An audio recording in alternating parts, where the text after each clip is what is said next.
Hello guys and welcome to Prepare Your Pan channel. Today we will make some mini arancini. I'm using some leftover risotto in bianco, but any rice for risotto will work.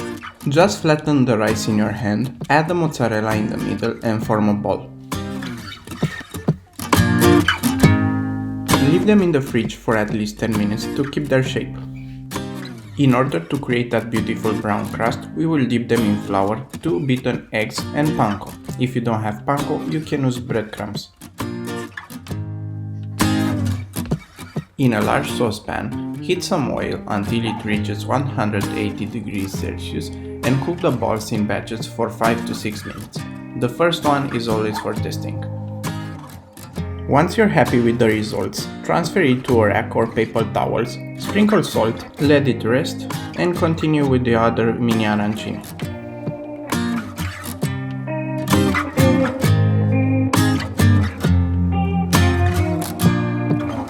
I'm serving them with sweet chili sauce, and they are delicious.